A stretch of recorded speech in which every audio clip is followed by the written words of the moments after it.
Well, good morning, everyone. Um, if I were at school today, I would have dressed up like my favorite book character from when I was a kid, whose name was Laura Ingalls. She was not only a character in books, but she was also the author of the books. And she was a pioneer who traveled west before they had, like after George Washington, but to find new lands. And she traveled in a wagon that looks like this. And so I'm going to read you one of the stories that she wrote. This is a picture book. She actually wrote chapter books, and then they've made some of those chapter books into picture books. So this is a picture book that comes from the chapter books. And I enjoyed her so much as a kid and still as an adult that I have actually gone to some of the different places that she lived in when she was growing up. And so I'm going to share some of that stuff with you too. Okay. But anyway, the story I'm going to read to you this morning is called Prairie Day.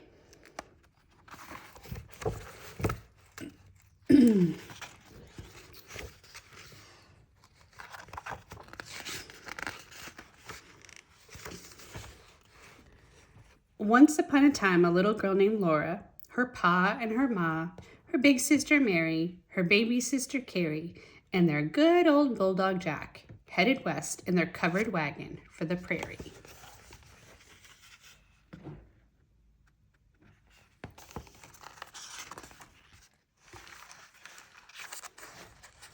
They drove through the snowy woods until they came to the town of Pepin.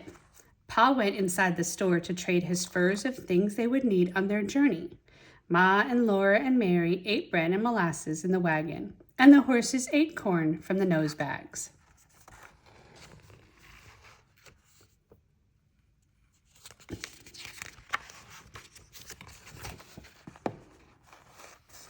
Soon they reached a big lake that stretched flat and smooth and white all the way to the edge of the gray sky.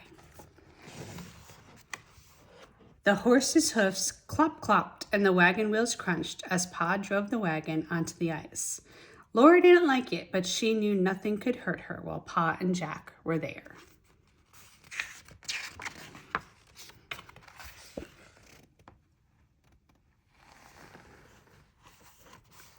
At last the wagon came to a slope of earth, and there stood a little log house among the trees. It was a tiny house for travelers to camp in. That night, Laura and Mary and Ma and baby Carrie slept in front of the fire, while Pa slept outside to guard the wagon and the horses.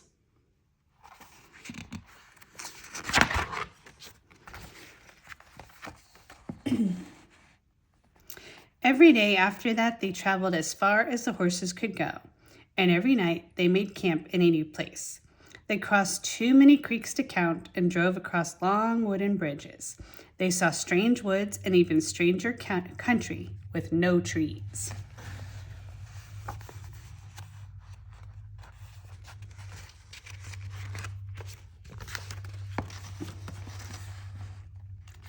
After many days and nights, they came to the Kansas Prairie, a flat land with rippling grass and a great big sky.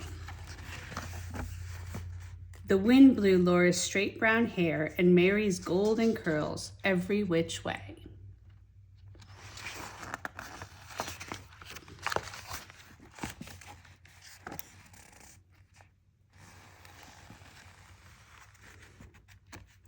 Soon Laura and Mary were tired of traveling with nothing new to look at.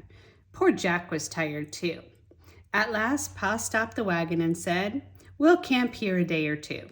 He unharnessed the horses and they rolled back and forth and over until the feeling of the harness was all gone from their backs.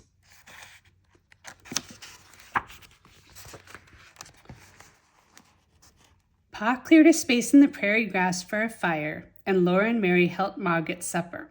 Pa brought water from a creek, and Ma mixed the water with cornmeal and salt and patted it into little cakes. She fried slices of fat of salt pork in the iron spider. The cakes baked, the meat fried, and Laura grew hungrier and hungrier.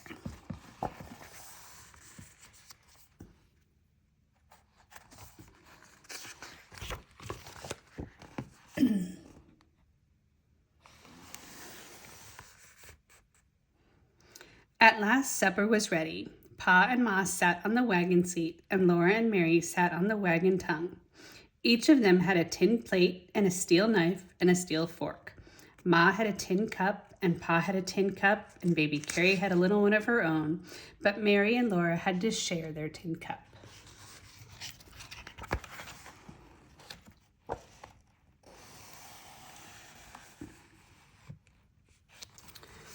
While they were eating supper, the prairie became dark and still, and soon it was past bedtime. Mary and Laura put their long nightgowns on, said their prayers, and crawled into their little bed in the wagon.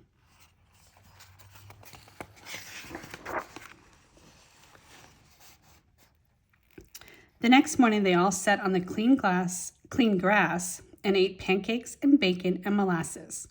All around them, tiny birds were singing and swinging in tiny voices.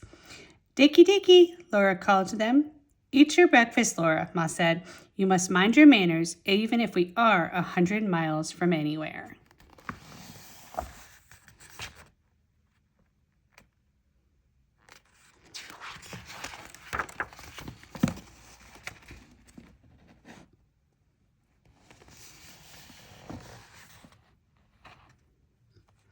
After everything in the camp was tidy, Pa went hunting and Laura and Mary went exploring. It was fun to run through the tall grass in the sunshine and the wind. There were huge rabbits and tiny dicky birds everywhere, and little brown striped gophers. Mary and Laura wanted to catch a gopher to take to Ma. Laura ran and couldn't catch one. They took some flowers to Ma instead of a gopher.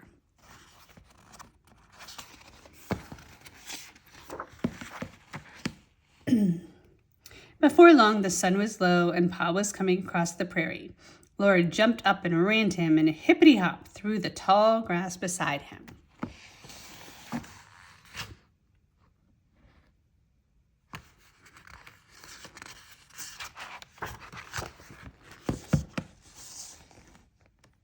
That night after supper, Pa's fiddle sang in the starlight. The large, bright stars hung down from the sky, and Laura thought the stars might be singing too.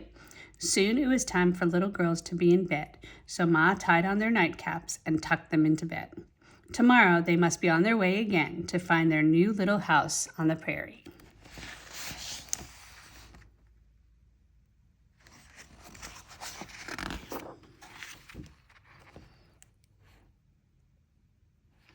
Well, I hope you enjoyed the story, Prairie Day, by Laura Ingalls. And I'm going to put some other links on this also and ask you some questions. So take a look and enjoy.